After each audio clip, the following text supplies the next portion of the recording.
Have you ever wondered about the story behind that luxury crocodile leather handbag or those fancy shoes? Today, we're going on a journey deep inside a crocodile leather factory to uncover the entire process from rawhide to finished product. It's a world most of us never get to see, filled with incredible craftsmanship, intense labor, and some pretty surprising details. So stick around because what you're about to see might change the way you look at luxury leather forever. Our journey begins at the source, the crocodile farm. Here, crocodiles are raised specifically for their skins. The conditions on these farms are a topic of much debate, with a strong focus on animal welfare and sustainability. The farms we're looking at are certified and regulated, aiming to provide a controlled environment that ensures the health of the animals, which in turn contributes to the quality of the final leather.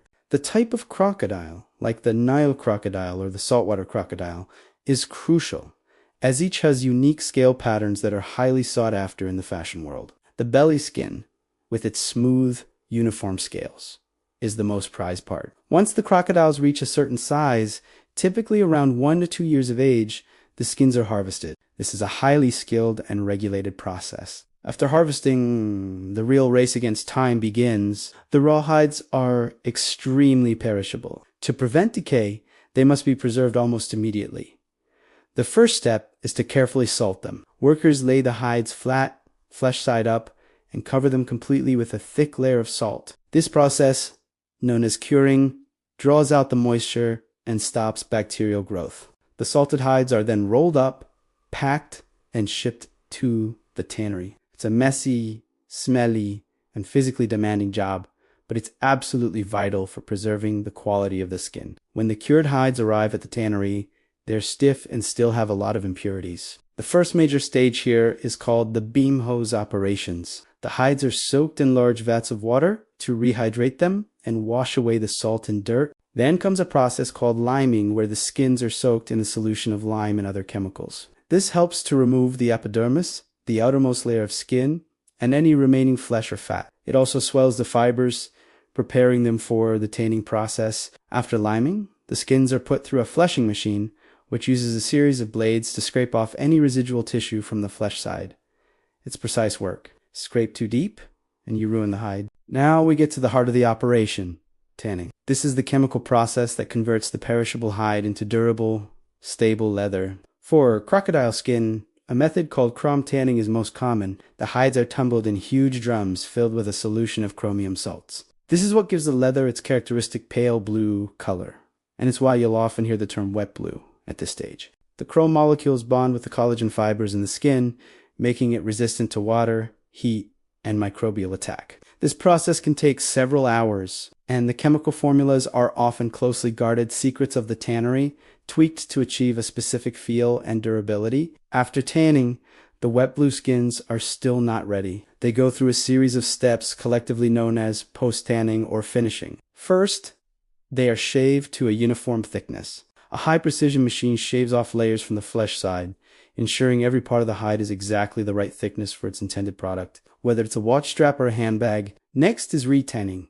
where other agents are added to give the leather specific properties like softness or fullness. Then comes a crucial step, dyeing. The blue skins are placed back into drums with hot water and dyes to achieve the desired color. This requires incredible skill to get a consistent, even color across the entire hide, especially with the unique texture of crocodile skin. Once dyed, the leather needs to be. This involves adding oils and fats back into the skin to make it soft, pliable, and flexible. Without this step, the leather would be stiff and brittle.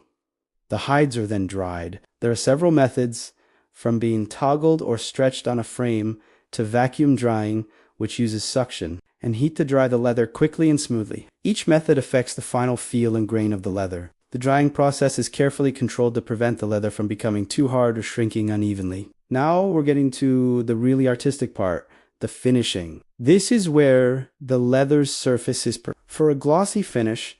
A technique called glazing is used. A special glazing jack, which has a glass or agate cylinder, moves back and forth with immense pressure over the leather's surface. The friction and heat create a deep, beautiful, high-gloss shine that accentuates the scale pattern. For a matte or satin finish, different top coats and lacquers are sprayed or rolled onto the surface. This not only gives the desired look, but also provides a protective layer, making the leather more resistant to scuffs, stains, and water. At this stage, artisans might also apply special effects like a two-tone color on the scales to create a unique and more valuable product. Before the leather can be shipped to fashion houses, it undergoes a final, rigorous quality control inspection. Every single hide is meticulously examined. Inspectors look for any imperfections, scars, uneven dyeing, blemishes, or damage from the processing. They check the color consistency, the feel of the leather, and its thickness. The hides are graded based on their quality. Only the flawless top-grade hides will be used for the most expensive luxury goods. The lower-grade skins might be used for smaller items or parts of a product that are less visible. This grading process is subjective and requires a highly trained eye. It ultimately determines the value of each piece of leather. Finally, the finished, graded, and inspected crocodile leather is ready. It's carefully rolled, wrapped in protective paper and plastic, and shipped to designers in workshops around the globe. Their master craftsmen will take this incredible material and transform it. They'll cut the patterns, stitch the seams, and assemble the final products, the handbags, wallets, belts, and watch straps that command such high prices.